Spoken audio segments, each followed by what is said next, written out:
Bapak Ibu Dewan Guru SMA Negeri 10 Bandar Lampung, baik yang mengajar di kelas 10, 11, dan 12.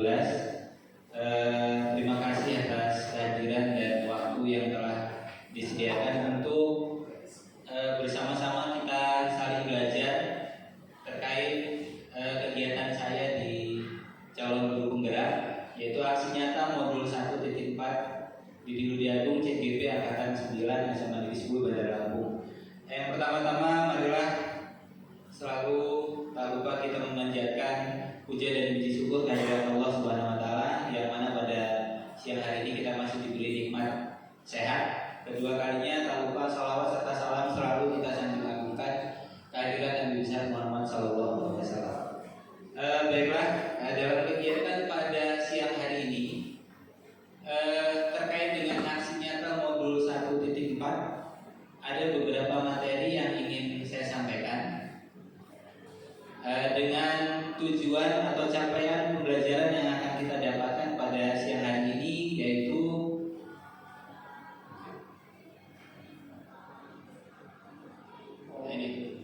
tujuan pembelajarannya yang pertama, kita sebagai guru diharapkan dapat menjelaskan makna dari disiplin positif dan penerapannya di lingkungan sekolah. Yang kedua, kita sebagai guru diharapkan dapat menjelaskan dan menganalisis teori motivasi dan motivasi intrinsik yang dituju dari siswa serta menerapkannya dalam kehidupan sehari-hari di lingkungan sekolah. Karena gambarannya selama ini di dalam sekolah itu yang ada hanyalah aturan-aturan yang membatasi gerak siswa. Walaupun memang tujuan dari tata tertib dan aturan yang kita buat di sini sebenarnya bertujuan baik, tapi tidak timbul dari kemauan dan kesadaran diri dari masing-masing siswa. Jadi mereka hanya mengikuti aturan, mengikuti tata tertib supaya mereka tidak memperoleh hukuman agar dia nyaman di sekolah. Tapi jadi bukan berasal dari kemauan diri sendiri untuk menerapkan budaya disiplin positif. Kemudian yang ketiga, sebagai guru kita dapat menjelaskan kebutuhan dasar yang menjadi motif dari tindakan manusia, baik murid maupun guru. Karena kita tahu bahwa kita mempunyai 5 kebutuhan dasar, baik murid dan guru atau manusia secara umum. Selanjutnya, kita dapat menganalisis secara kritis, reflektif dan terbuka atas penemuan diri yang didapatkan dari mempelajari 5 posisi kontrol. Oke. Kemudian yang kelima, dapat memahami segitiga restitusi sebagai salah satu cara menanamkan disiplin positif. Jadi disiplin positif itu intinya dapat saya jelaskan nanti. Boleh Pak Imam? Nah, makna kata disiplin berdasarkan pemikiran dari Ki Hajar Dewantara sebagai bapak pendidikan kita menyatakan bahwa di mana ada kemerdekaan, disitulah harus ada disiplin yang kuat. Sungguh pun disiplin itu bersifat self-disiplin, yaitu kita sendiri yang mewajibkan kita dengan sekeras-kerasnya. Tetapi itu sama saja, sebab jikalau kita tidak cakap melakukan self-disiplin, wajiblah penguasa lain mendisiplinkan diri kita, dan peraturan demikian itulah harus ada di dalam suasana yang merdeka. Artinya suasana merdeka itu bukan berarti, kondisi merdeka itu bukan berarti kita bebas melakukan apa saja, tidak. Tapi kondisi merdeka itu artinya seseorang atau seorang individu atau seorang siswa mampu mengekspresikan segala kodrat dan bakat serta minat yang ada pada diri dia, sehingga dia dapat berkembang sesuai dengan keinginannya dengan hal-hal yang positif tentunya gitu. Artinya siswa bisa mengontrol mengontrol diri mereka sendiri tanpa ada tekanan dan paksaan dari luar. Nah, peran guru atau orang dewasa di sini itu adalah memberikan tuntunan, memberikan masukan dan memberikan arahan jika ada hal-hal yang kurang atau belum dipahami oleh siswa itu sendiri. Jadi aturan-aturan yang kita buat itu sebenarnya kalau bisa itu dimulai dari dalam kelas. Yang disebut nanti kita pelajari materinya adalah keyakinan kelas. Keyakinan kelas itu adalah apa yang siswa-siswi yakini harus ada di dalam kelas tersebut. Nah, terkait kontrol diri, saya ingin minta dua orang, Pak Wahyudi, coba tolong ke depan dulu. Pak Wahyudi ke depan dan Pak Edi. Nah, ini kaitannya kontrol diri. Saya ingin mensimulasikan. Sambil contoh gini, Pak Edi silahkan di sini. Ini ada cabai, anggaplah ini cabai emas. Tolong Pak Edi pegang, genggam sekuat-kuatnya. Genggam sekuat-kuatnya, digenggam begini Pak. Nah, karena ini cabai emas, Pak Wahyudi ingin mengambil cabai ini. Jadi kita akan bermain namanya genggam lepas. Nah, di situ kita akan mempelajari makna kontrol diri itu seperti apa. Pak Wahyudi coba berusaha buka genggaman Pak Edi sekuat Pak Wahyudi. Gimana caranya? Pak Wahyudi ragu, Pak Wahyudi paksa atau apa? Pak Edi berusaha mempertahankan. Gimana? Coba silakan. Silakan. Iya. Ya. Kira-kira bisa atau tidak? Kita hitung sampai 5 ya. 1, 2, 3, 4, 5. Oke, sudah cukup. Ya, terima kasih Pak Edi dan Pak Wahyudi. Silakan duduk kembali. Nah, di sini ada makna kontrol diri. Artinya segala sesuatu yang kita lakukan itu sebenarnya timbul dari keinginan kita, bukan dari kehendak orang lain. Artinya, ketika Pak Edi menggenggam sesuatu yang berharga di tangan dia dan berusaha direbut oleh orang lain, dia akan berusaha mempertahankannya. Nah, dorongan untuk mempertahankan sesuatu itu timbul dari dalam diri Pak Edi sendiri. Begitu juga Pak Wahyudi. Dorongan keinginan untuk mengambil barang atau benda yang dipegang Pak Edi itu berasal dari dalam diri sendiri, karena dia pengen benar memperoleh hal tersebut. Kalau dia nggak pengen, saya paksa bagaimanapun Pak Edi tidak akan mau berusaha untuk membuka genggaman tangan Pak.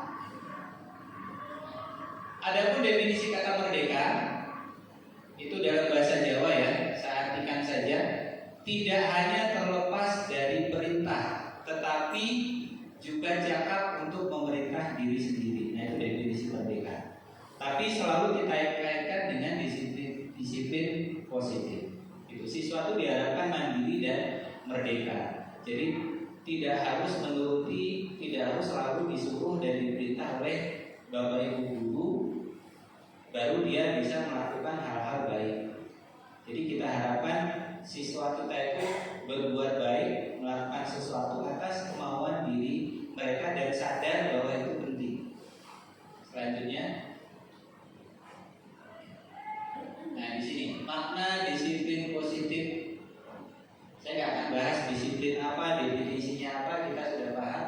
Sesuai dengan standar pendidikan nasional, dalam rangka menciptakan lingkungan yang positif, maka setiap warga sekolah dan pemangku kepentingan perlu saling mendukung, menghayati, dan menerapkan nilai-nilai kebajikan yang telah disepakati bersama. Untuk dapat menerapkan tujuan mulia tersebut, maka seorang pemimpin pembelajar perlu berjiwa kepemimpinan sehingga dapat mengembangkan sekolah dengan baik agar terwujud suatu budaya sekolah yang positif sesuai dengan standar kompetensi pengelolaan yang telah ditetapkan. Nah, tujuan mulia dari penerapan disiplin positif adalah agar terbentuk murid-murid yang berkarakter, berdisiplin, santun, jujur, peduli, bertanggung jawab,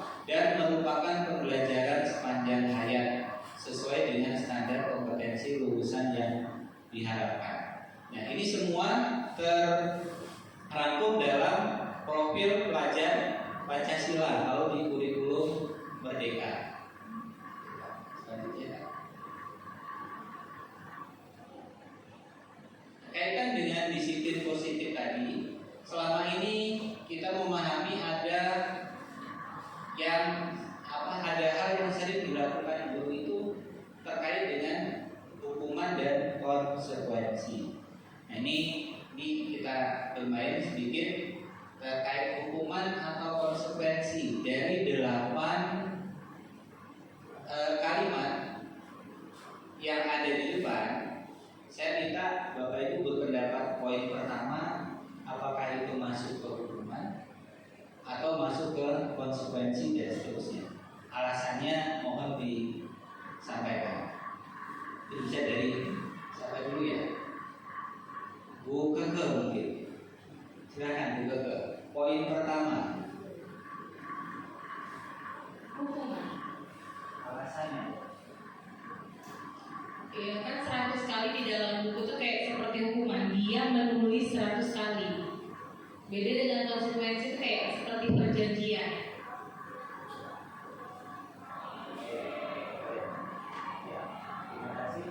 Yang lain ada pendapat yang lain? Mencatat 100 kali di dalam buku kalimat, saya tidak akan terlambat lagi karena terlambat ke sekolah. Menurut saya bukan hukuman Pak, tetapi sebagai pernyataan dia membuat pernyataan sehingga sampai dia sadar dia tidak akan mengulangi lagi. Itu sama saja membuat komitmen untuk diri dia sendiri.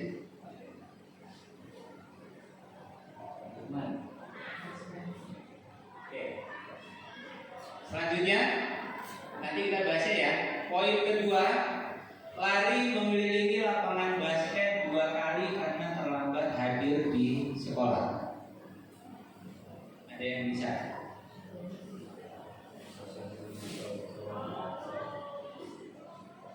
Bu Mariati? Ya silakan Bu Mariati. Kalau menurut saya itu konsekuensi. Kenapa saya bilang konsekuensi? Jadi kalau kamu terlambat, pasti ada konsekuensinya nih. Nah itu suruh mengelilingi lapangan basket 2 kali, jadi hukuman. Yang lain? Ada pendapat yang berbeda?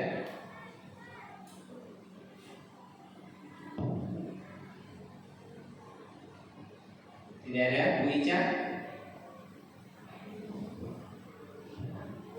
Gimana Bu Ica? Poin 2. Jadi yang pertama tadi sudah kita dapat hukuman dan apa Pak Edi tadi? Kalau Pak Edi tadi nomor 1 komitmen. Oke, komitmen itu berarti lainnya mungkin ke konsekuensi ya, lebih ke konsekuensi. Kalau Bu Mariati tadi nomor 2 ke konsekuensi. Oke. Atau Bu Ica boleh langsung nomor 3 boleh. Iya. Ya kalau menurut saya nomor 2 itu masuknya ke hukuman karena dia terlambat, dan untuk nomor 3 itu baru konsekuensi. Gitu kalau kata saya ya. Kalau dia tidak menggunakan masker, makanya konsekuensinya dia akan diminta untuk push up 15 kali. Selanjutnya yang nomor 4 Pak Edi. Konsekuensi. Ya. Kenapa Pak Edi konsekuensi? Konsekuensinya itu dampak atas tindakan yang dilakukan. Jadi membersihkan coretan yang dibuatnya di meja tulis itu sebagai dampak dia membuat coretan di meja tulis. Jadi dia termasuk konsekuensi. Artinya yang ada sebab, ada akibat, ya, ada hubungannya. Iya. Oke. Ada yang punya. Terus nomor 5, mengganti kertas tugas teman yang telah dicoret-coret. Dia konsekuensi ya. Mengganti kertas tugas teman yang telah dicoret-coret. Ya, oke. Untuk nomor 5 benar, saya sependapat dengan teman-teman yang lain. Menggantikan kertas tugas teman yang telah dicoret-coret itu merupakan konsekuensi akibat juga dari perbuatannya, sehingga dia harus bertanggung jawab terhadap temannya tersebut. Dan materinya sudah saya kirim ke grup WA kemarin ya, yang di B5. Kemudian yang ke-6, murid diminta bertelanjang kaki sepanjang hari karena tidak menggunakan sepatu warna hitam sesuai peraturan sekolah. Oke. Ya. Hukuman, konsekuensi. Hukuman sih itu Hukuman. kayak sih Pak. Oke, hukuman ya. Selanjutnya, berjemur di lapangan basket pukul 12 siang karena ngobrol dengan teman.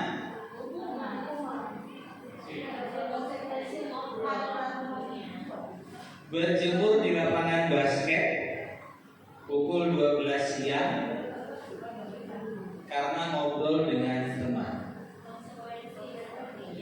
Konsekuensi, bukan hukuman. Gimana Pak? Pak Wahyudi? Sepertinya lebih ke hukuman sih Pak. Karena memang kalau konsekuensi kan memang ada sebuah tanggung jawab yang harus dia laksanakan setelah perbuatan yang dia buat. Nomor 8, berdiri di depan kelas sambil mengangkat kaki satu karena tidak bisa menjawab pertanyaan. Hukuman. Jadi sudah bisa membedakan ya. Intinya kalau hukuman di materi yang saya sampaikan kemarin, hukuman itu sesuatu tindakan yang dilakukan yang mengakibatkan atau berdampak pada murid itu dia satu, merasa dipermalukan, merasa tersakiti, kemudian tidak sesuai dengan hal atau kesalahan yang dia lakukan. Itu namanya hukuman. Misalkan seperti tadi saya beri contoh, berjemur di lapangan basket pukul 12 siang karena ngobrol dengan teman. Itu kan tidak ada hubungannya sama sekali. Di situ ada kegiatan yang dilakukan bersifat apa? Menyakiti karena dia berjemur di lapangan yang kering, membuat malu, dan tidak ada hubungannya dengan kegiatan yang dilakukan di awal. Kalau konsekuensi hampir sama dengan hukuman, tetapi tindakan yang dilakukan itu masih ada hubungan dengan kesalahan atau hal yang telah dia lakukan sebelumnya. Seperti ketika dia merusak atau mencoret pekerjaan temannya, dia harus mengganti. Gitu. Misalkan dia menghilangkan buku teman, berarti konsekuensinya apa? Dia harus memberi penggantian. Nah, seperti itu. Selanjutnya Pak Imam, atau dari sini ada yang mau ditanyakan terlebih dahulu Bapak Ibu terkait hukuman dan konsekuensi. Kira-kira menurut Bapak Ibu ada hal yang lebih baik lagi nggak dari dua hal tersebut?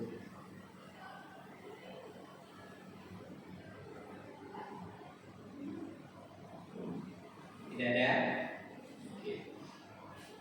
Kalau tidak ada, sebelum masuk ke sini kita lanjut ke 5 kebutuhan dasar murid atau manusia.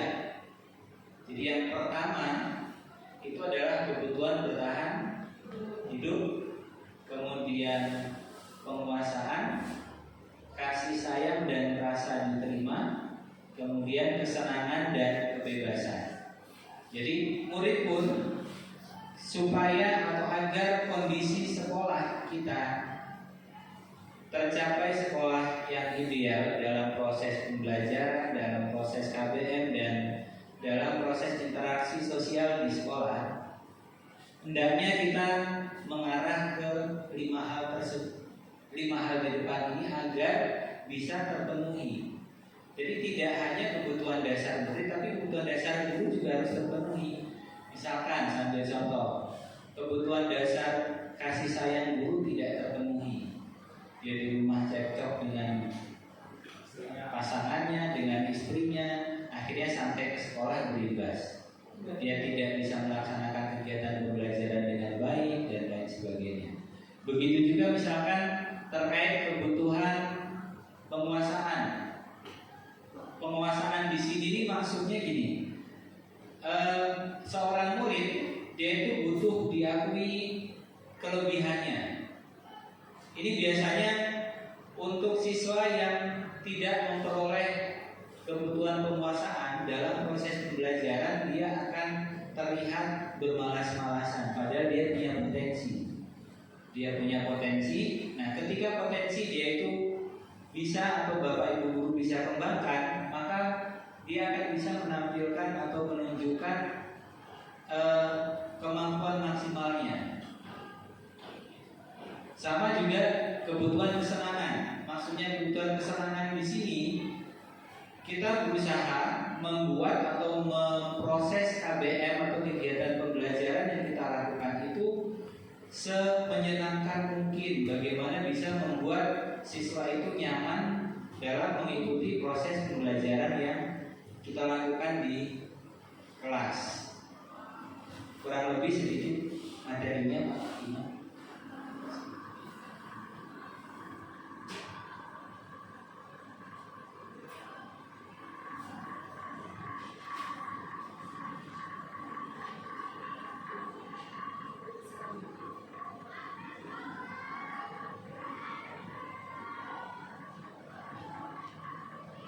Di sini materi terkait 5 kebutuhan penjelasannya. Kebutuhan bertahan hidup adalah kebutuhan yang bersifat fisiologis untuk bertahan hidup, misalkan kesehatan, rumah, makan, dan lain-lainnya. Artinya kita juga sebagai guru harus paham kondisi anak kita ketika berangkat ke sekolah. Mungkin pada saat proses pembelajaran kenapa dia lemas, kenapa dia bersemangat. Harus kita gali informasi, atau mungkin dia belum makan, atau mungkin dia ada masalah dan lain sebagainya. Jadi Pak Imam ke bawah. Nah, kebutuhan akan kasih sayang dan rasa diterima. Jadi kita harus bisa menganalisis terkait kondisi dan perilaku siswa, dan kita arahkan atau kita analisis ke 5 kebutuhan dasar yang kira-kira apa yang belum bisa terpenuhi oleh siswa tersebut. Kebutuhan ini dan 3 kebutuhan berikutnya adalah kebutuhan psikologis, kebutuhan untuk disayangi dan diterima, meliputi kebutuhan akan hubungan dan koneksi sosial, memberi dan menerima kasih sayang, dan kebutuhan untuk merasa menjadi bagian dari suatu kelompok. Nah, bisa kita contohkan mungkin ketika kita membuat kelompok kecil di kelas, ada siswa yang tidak mau atau tidak bisa bersosialisasi, bisa jadi kebutuhan ini yang tidak dia peroleh di sekolah atau di rumah. Jadi kita harus bisa menganalisis dan memberikan perlakuan yang sesuai. Selanjutnya, penguasaan, kebutuhan pengakuan atas kemampuan. Ini berkaitan dengan kekuatan untuk mencapai sesuatu, menjadi kompeten, menjadi terampil, diakui atas prestasi dan keterampilannya, kemudian dia didengarkan sehingga dia bisa memiliki rasa dan harga diri yang itu diperhatikan atau dihargai. Kebutuhan ini meliputi keinginan untuk dianggap berharga, bisa membuat perbedaan, bisa membuat pencapaian kompeten diakui, dihormati. Ini meliputi self-esteem dan keinginan untuk meninggalkan pengaruh. Jadi dia itu ya seperti mungkin kalau kita ada anak dog itu kan sebenarnya kebutuhan ini yang nggak ada.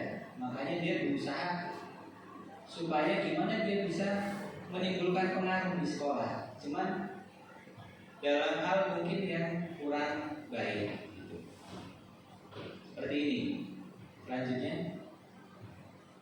kebebasan, artinya kebutuhan akan pilihan, kebutuhan akan kemandirian, otonomi, memiliki pilihan dan mampu mengendalikan arah hidup seseorang. Anak-anak dengan kebutuhan kebebasan yang tinggi, dia pasti akan menginginkan pilihan. Mereka perlu bergerak, suka mencoba-coba hal baru, tidak terlalu terpengaruh orang lain dan senang mencoba hal baru dan menarik.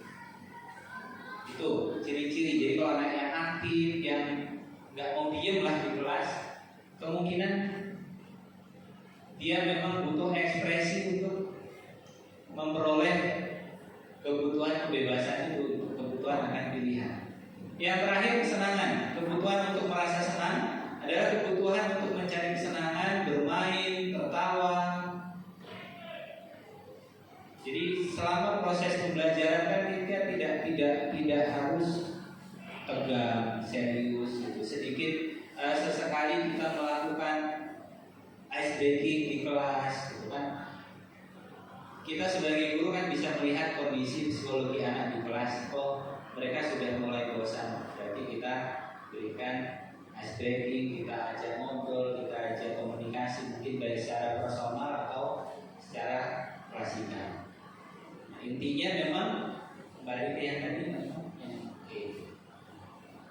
Artinya kita sebagai seorang guru harus bisa memetakan 5 kebutuhan dasar murid.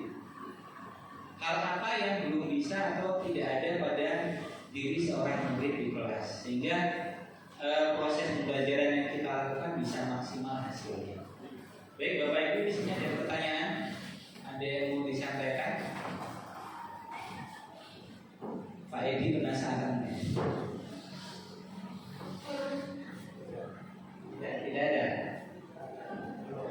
Belum ada? Oke, kalau belum ada, lanjut Pak Imam. Nah, 5 posisi kontrol. Ada 5 posisi kontrol yang sering Bapak Ibu guru lakukan di kelas atau di sekolah. Yang pertama, sebagai penghukum, ketika melihat anak bersalah langsung dihukum. Biasanya nada bicaranya itu bengkak, tinggi, dan memberikan tindakan yang yaitu tadi kalau tadi menyakiti, mempermalukan dan lain sebagainya. Kemudian membuat merasa bersalah. Ketika ada anak berbuat salah, dia selalu mengaitkan ke dirinya. Kalau kamu salah, berarti kamu membuat ibu seperti tidak mengajari kamu. Nah, itu membuat rasa bersalah. Sebagai teman, kemudian pemantau dan manajer. Nah, kita sambil lihat videonya.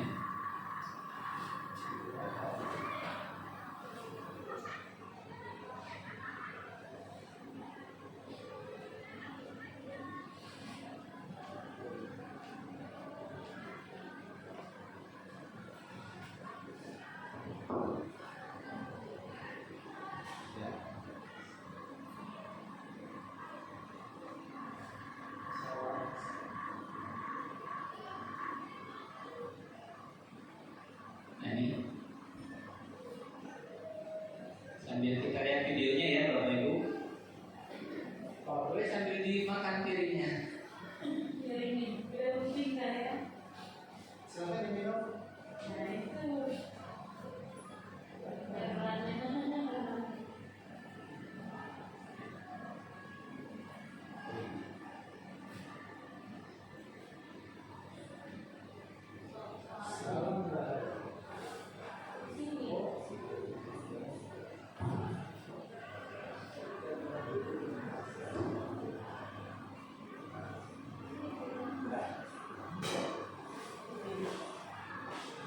Posisi.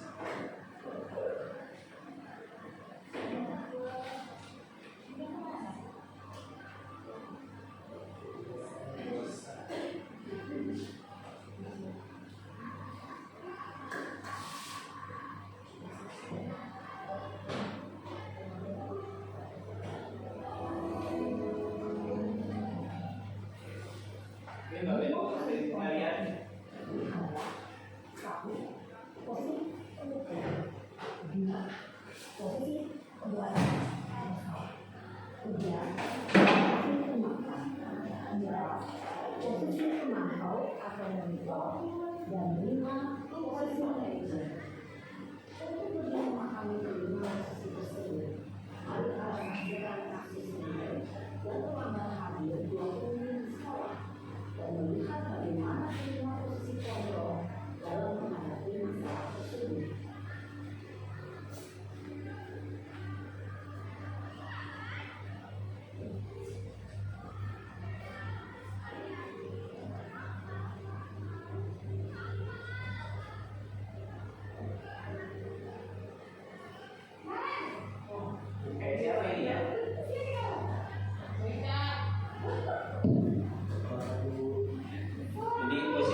posisi yang kedua ini kan sekedar contoh ya Bapak Ibu ya, sekedar contoh.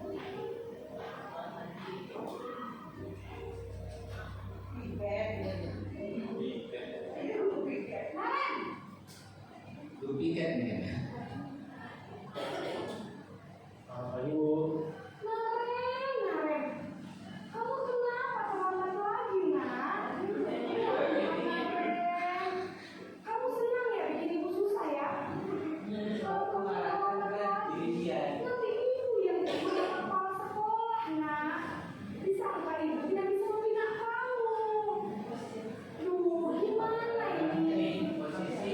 Merasa bersalah.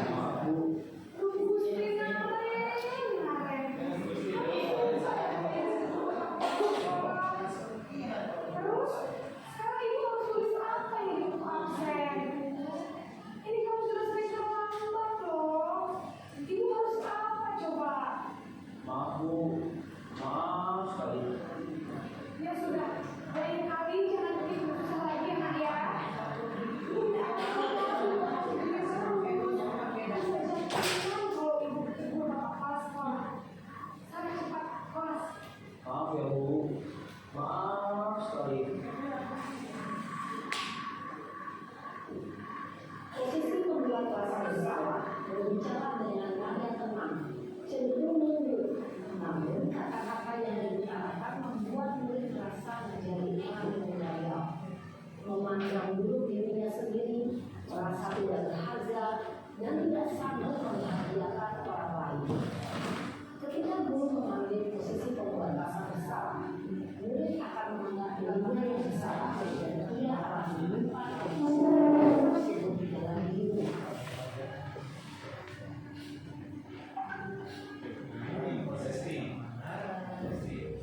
Yang ini posisi teman. Jadi dari 5 posisi kontrolnya kita bisa menganalisis mana yang paling baik.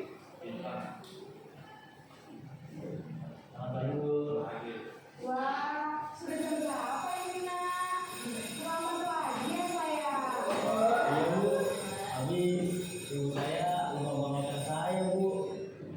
Kamu malah menyalahkan ibu kamu.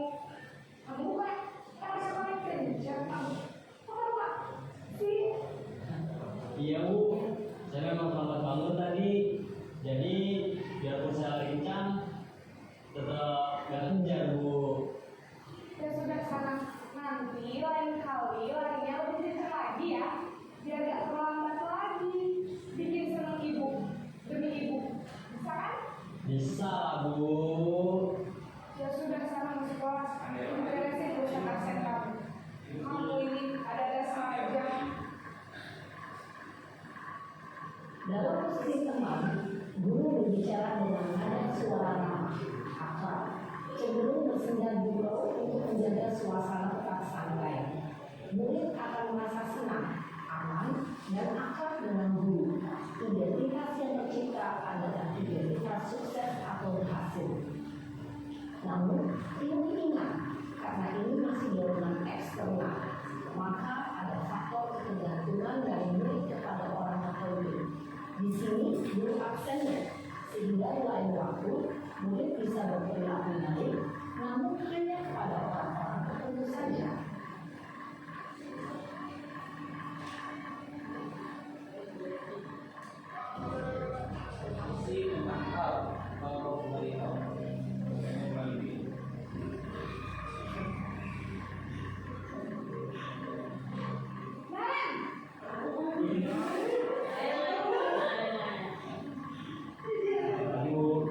Naren, apa peraturan sekolah kita di jam berapa kita harus masuk sekolah? Nah? Kita harus di sekolah jam 7 Bu. Iya betul, sekarang sudah jam 7.20. Mari kita ayo mulai. Iya pagi. Kamu, saya pulang kelas jam jam selama 20 menit. Iya benar. Jadi setelah itu pas istirahat, kamu harus tinggal di kelas, kerjakan tugas tambahan untuk tetap tinggal di sekolah ya. Baik Bu. Posisi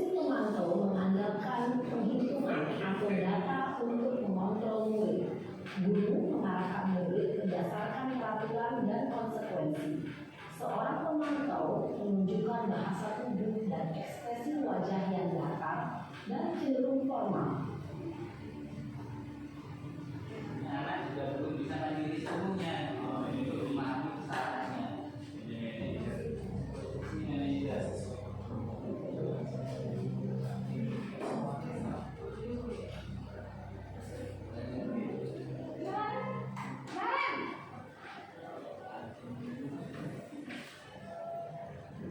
Selamat pagi Bu.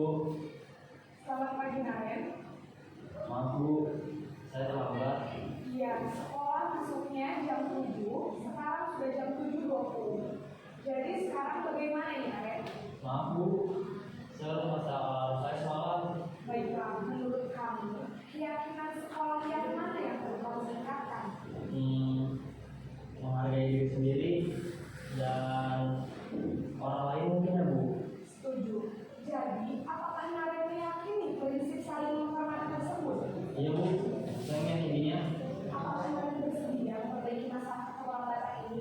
Bersedia Bu. Bagaimana kamu akan memperbaiki masalah keterlambatan ini? Artinya solusinya dari siswa sendiri yang menyampaikan. Saya Guru itu hanya memancing.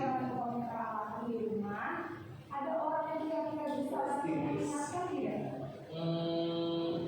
Ada Bu, kakak saya, Kak Emma. Ada lagi selain Kak Emma? Selain Kak Emma, ada ibu saya. Baik, jadi yang mengingatkan Nares adalah Kak Emma dan Ibu Maria. Kira-kira akan mulai searah kapan nih Naren? Setelah pulang sekolah, akan segera saya lakukan.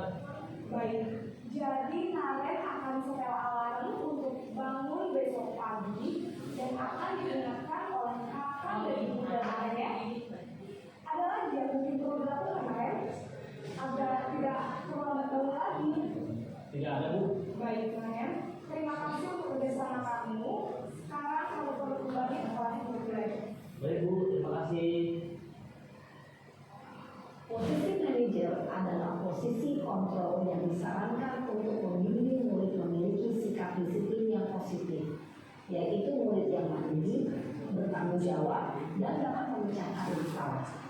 Tujuan dari posisi ini adalah agar murid dapat berefleksi atas tindakannya. Guru akan dengan terus memberikan pertanyaan-pertanyaan bermakna, sehingga membuat murid dapat belajar dari kesalahannya dan mencari sebuah solusi untuk menyelesaikannya. Ibu dan bapak guru hebat, setelah mengamati adegan kelima posisi kontrol tadi, kira-kira posisi mana yang paling ideal?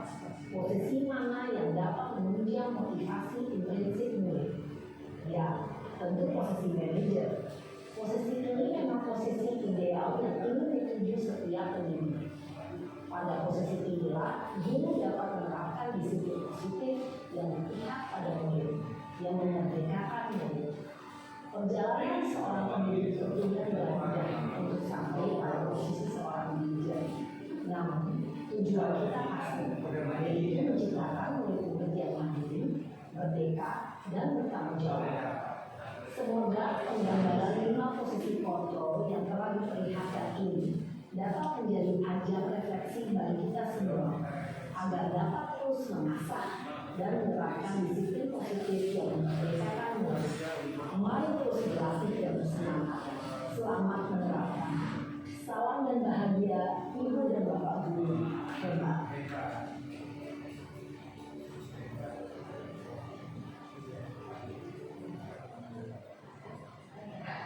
Itulah Bapak Ibu, ada 5 posisi kontrol guru yang memang sering terjadi di sekolah gitu.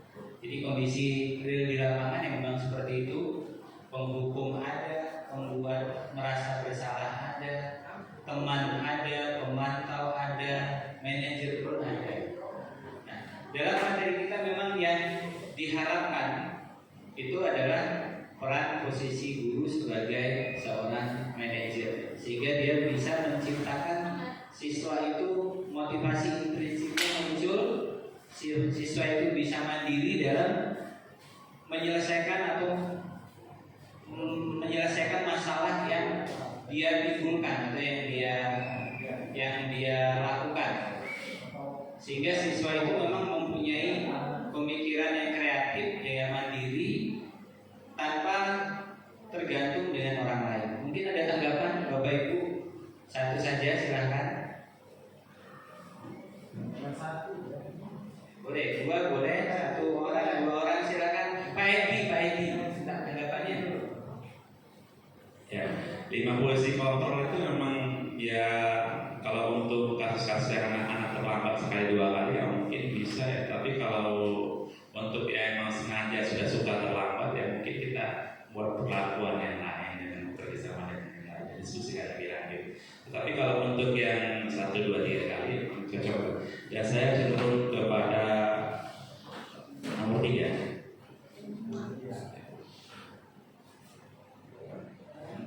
Boleh. Yang lain? Iya, karena itu kan tadi konsep-konsep ya Pak. Iya. Mungkin pengalaman di lapangan mungkin kita semua menemukan hal-hal yang berbeda ya seperti itu.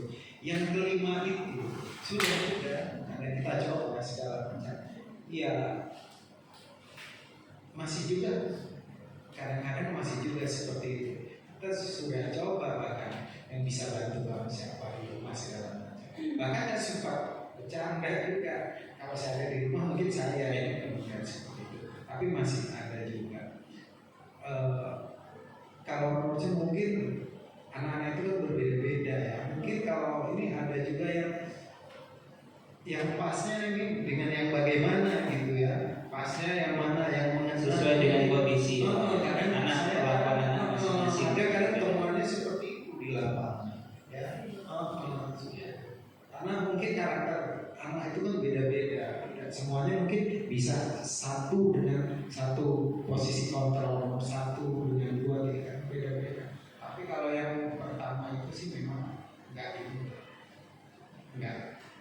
di inilah tidak kurang pas. Kalau yang pertama mungkin kalau yang lain-lain itu masih. Oke, ya terima kasih Pak Edi. Ya intinya memang mungkin karena kita selaku guru juga mengalami di lapangan mungkin kondisi yang berbeda-beda ya Pak Edi ya.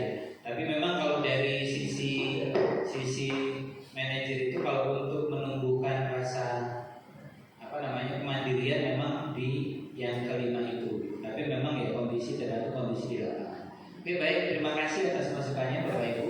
Kita lanjutkan ya ke segitiga restitusi.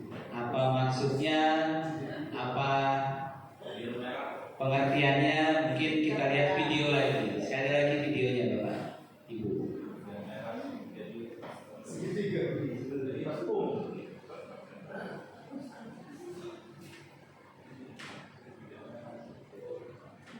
Nah ini ibunya masih sama, nggak berubah.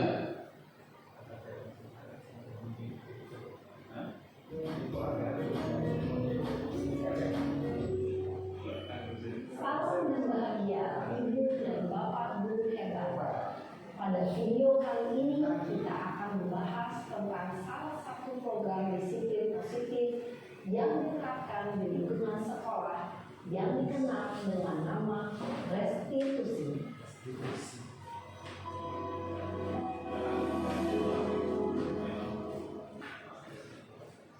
Restitusi dikembangkan oleh pakar pendidikan dan edukasi berlandaskan pada teori kontrol berkelindahan.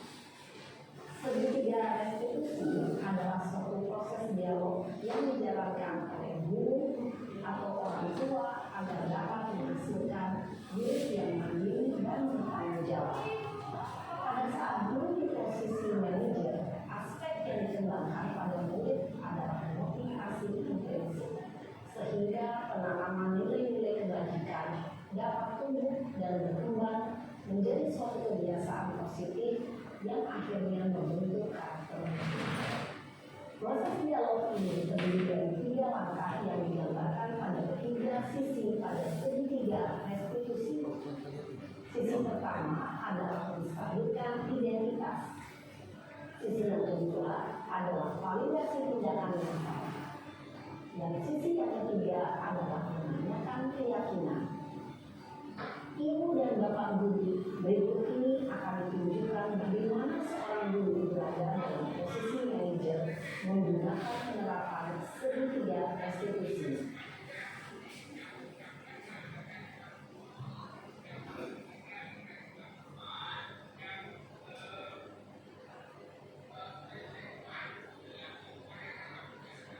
Iya, sudah lama nggak kita kenapa hari beresin? Kesel Pak, kesel banget. Masa aku dikatain tukang minyak Pak? Ya aku marah dong. Aku balik ke TK di depan kelas. Kesel banget. Oh begitu. Ya pasti kamu marah yang besar. Bapak juga akan marah apabila ada yang menuduh Bapak seperti itu. Kemudian pada saat itu kamu mau melakukan apa? Ya saya langsung ngatain mereka lah Pak. Kesel banget. Saya bentak-bentak dia depan teman-teman lain. Oh begitu. Pasti kamu melakukan seperti itu karena suatu alasan tertentu kan? Iya lah, masa saya diam saja Pak. Ya saya bela diri lah. Masa saya dituduh tukang fitnah? Ya wajar lah. Mempertahankan harga diri itu sesuatu yang penting buat kamu. Untung kamu tidak berkita lagi kegagalannya, hanya yang bentak-bentak. Iya Pak. Untung saya masih bersabar dan hanya meminta saja. Udah gemes padahal saya pasti bela diri lah. Ya pasti ya. Tapi kamu memilih untuk tetap bertahan dan bersabar. Kamu memilih untuk tidak berbuat lebih parah lagi kan? Iya. Nah, sekarang coba kita lihat tadi tindakan kamu yang bentak-bentak Eka di kelas. Tindakan kamu itu kira-kira sesuai dengan keyakinan kelas atau prinsip kamu tidak? Enggak lah Pak. Capek Pak jadi marah. Jadi keyakinan atau prinsip mana yang kurang sesuai dengan keinginan kamu? Ya saya sebenarnya sampai menghargai orang lain. Mungkin saat itu saya menjadi emosi. Jadi tidak mengingat lagi kan. Kamu meyakini tidak menghargai orang lain itu penting buat kamu? Yakin lah Pak. Iya, setuju. Kita harus saling menghargai. Namun ada juga keyakinan yang kita sepakati yang perlu kita jalankan apabila kita sedang marah kan? Ya saya bisa lebih proaktif mengajukan diri sendiri. Saya bisa jadi lebih sabar, mengambil kebijakan untuk berpikir mau apa selanjutnya. Kira-kira kamu bersedia memperbaiki masalah ini tidak? Sedia Pak. Lalu memang diarahkan ke siswanya sendiri ya untuk menemukan solusinya Tanggung jawab kali ya Pak. Dan sambil aku sesuai dengan keyakinan yang Kamu bagaimana rasanya menjadi orang? dia yakini, dia tahu. bangga bisa bersabar dan menahan diri. Baiklah kalau begitu. Yuk kita pikirkan bagaimana memperbaiki masalah ini.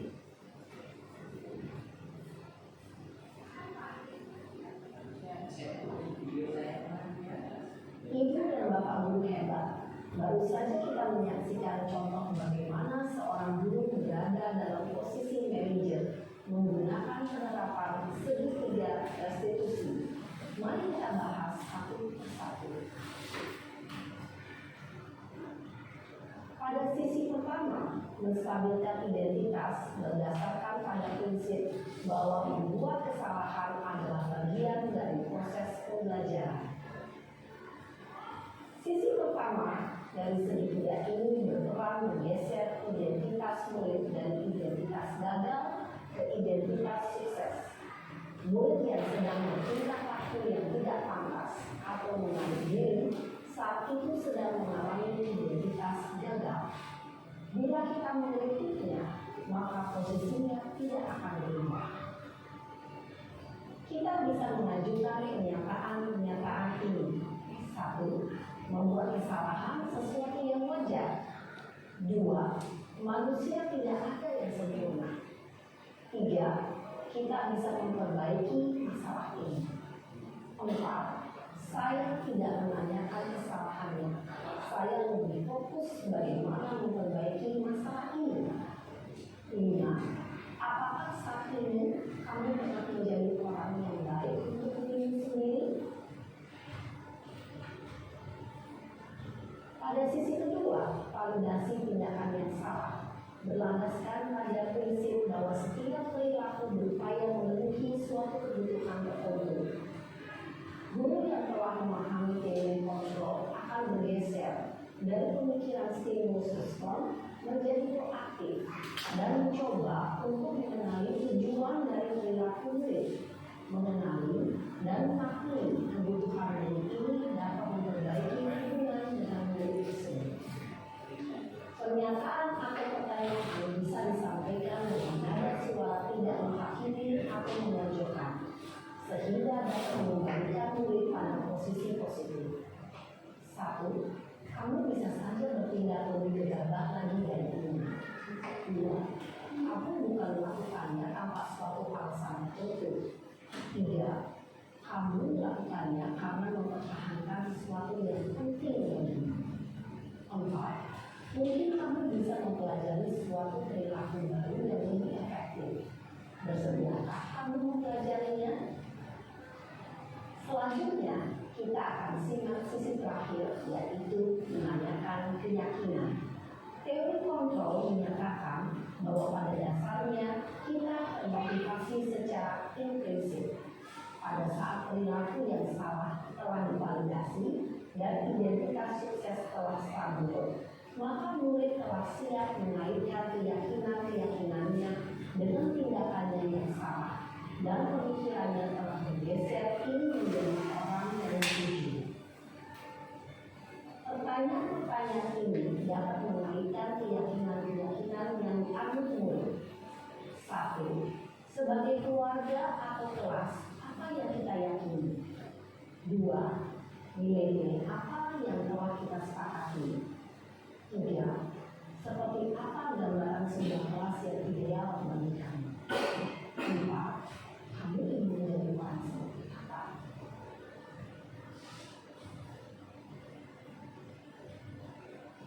Dalam menerapkan segitiga restitusi, perlu memperhatikan beberapa hal, yaitu 1. Perilaku yang salah perlu dikaitkan dengan nilai-nilai atau keyakinan-keyakinan yang telah disepakati atau diuji.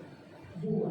Kesediaan orang yang melakukan kesalahan untuk memperbaiki masalah. 3. Pemecahan masalah sebisa mungkin relevan atau memiliki hubungan dengan masalah yang ada. 4. Usaha perlu adanya suatu usaha perbaikan dari pihak yang berbuat kesalahan. 5. Waktu perlu mendedikasikan waktu dari pihak yang berbuat kesalahan. Tanyakan kapan akan mulai dilakukan usaha untuk memperbaiki masalah. Dengan memahami struktur penerapan segitiga restitusi, diharapkan guru dapat menerapkan posisinya sebagai manajer dengan mengajukan pertanyaan-pertanyaan bermakna yang dapat membuat murid menjadi lebih percaya diri, bertanggung jawab, dan mandiri. Nah, ibu bapak guru perlu tidaknya mengikuti ketiga tahapan dalam segitiga restitusi, bergantung pada ringan beratnya suatu permasalahan. Misalnya, bila permasalahan tersebut ringan, maka tidak perlu dijalankan secara berurutan. Bahkan bisa semudah menanyakan apa keyakinan yang kita sepakati. Dengan menjalankan segitiga restitusi, dengan mengajukan pertanyaan-pertanyaan bermakna, diharapkan murid menjadi lebih kuat secara pribadi, dapat membuka wawasan murid agar dapat menyelesaikan permasalahannya sendiri, semakin percaya diri, mandiri, dan merdeka.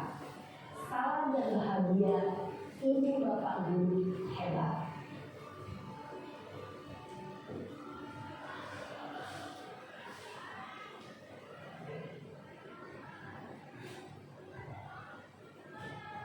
Baik Bapak Ibu, itulah tadi tentang ilustrasi berupa video terkait penerapan segitiga restitusi dalam menyelesaikan permasalahan yang ada pada diri murid di sekolah. Tadi sudah dijelaskan bahwa segitiga restitusi biasanya diawali dengan menstabilkan identitas, dengan memberikan pertanyaan, penguatan, dan sebagainya. Kemudian guru melakukan validasi atau melakukan validasi tindakan yang salah, seolah-olah guru itu memberi dukungan. Tapi padahal untuk menyadarkan anak bahwa tindakan yang dilakukan itu salah. Kemudian yang terakhir, guru menanyakan terkait keyakinan apa yang dia yakini bahwa hal itu benar dan seharusnya dia lakukan, bukan tidak dia lakukan. Artinya dia bisa menyadari, oh ternyata ketika saya melakukan ini saya salah karena tidak sesuai dengan keyakinan yang ada, baik pada diri dia dan pada lingkungan yang ada di sekolah. Mungkin secara ilustrasi yang lain mungkin ya bisa kita lihat di materinya.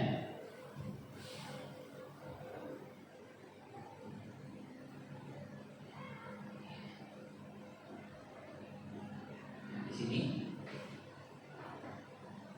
segitiga restitusi.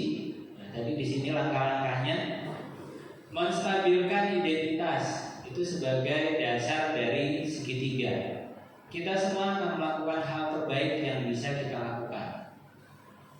Dengan beberapa kalimat pertanyaan nanti bisa kita lihat di bawah. Kemudian validasi tindakan yang salah. Semua perilaku itu pasti mempunyai alasan. Kita marah, siswa kecewa, siswa sedih, itu pasti akan ada alasannya. Kemudian terakhir menanyakan keyakinan.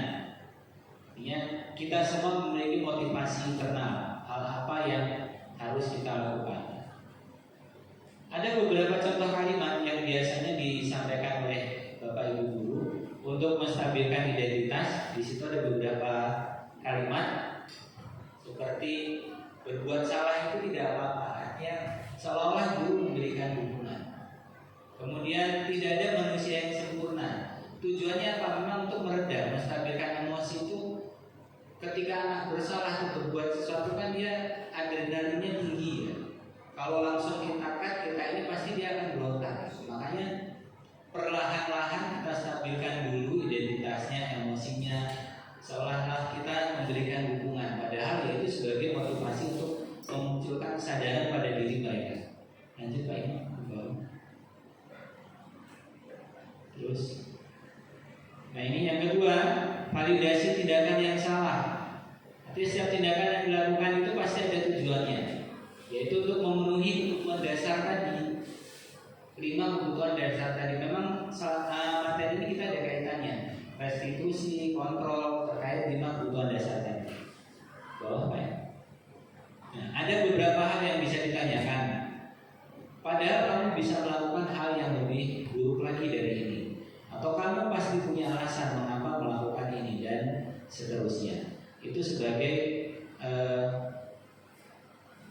solusi kedua. Selanjutnya, yang ketiga itu menanyakan keyakinan. Keyakinan ini memang sudah dia tanamkan ketika dia sudah menyadari tentang disiplin positif. Dia sudah bisa menerapkan memenuhi kebutuhan akan 5 kebutuhan dasar manusia itu. Contoh kalimatnya apa yang kita percaya sebagai kelas atau keluarga, apa nilai-nilai umum yang kita telah sepakati dan lain sebagainya. Sehingga diharapkan dengan kalau kita sebagai seorang guru bisa menerapkan segitiga restitusi, maka diharapkan akan tumbuh anak-anak yang mandiri dan berpikir kreatif serta bisa berkarakter baik sesuai dengan disiplin positif yang ada dan dia yakini baik di sekolah maupun di kelas.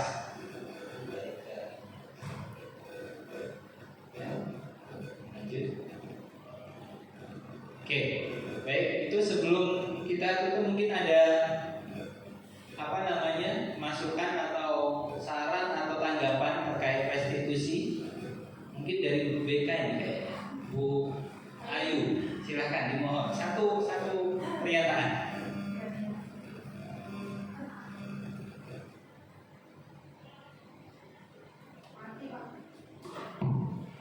Oke, terima kasih untuk Pak Didi.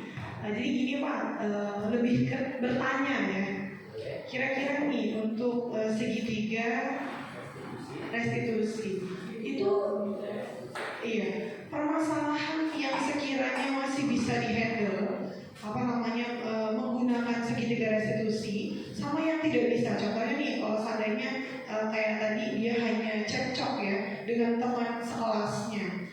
Tapi kalau seandainya sudah kayak pembulian, nah itu kira-kira bisa nggak sih kita menggunakan segitiga restitusi? Jadi kita kayak menstabilkan identitas. Seandainya contohnya nih, si yang jadi korban, bagaimana cara kita untuk bisa menstabilkan identitas bahwasannya yang dia lakukan itu kepada si korban itu salah. Nah itu gimana gitu Pak?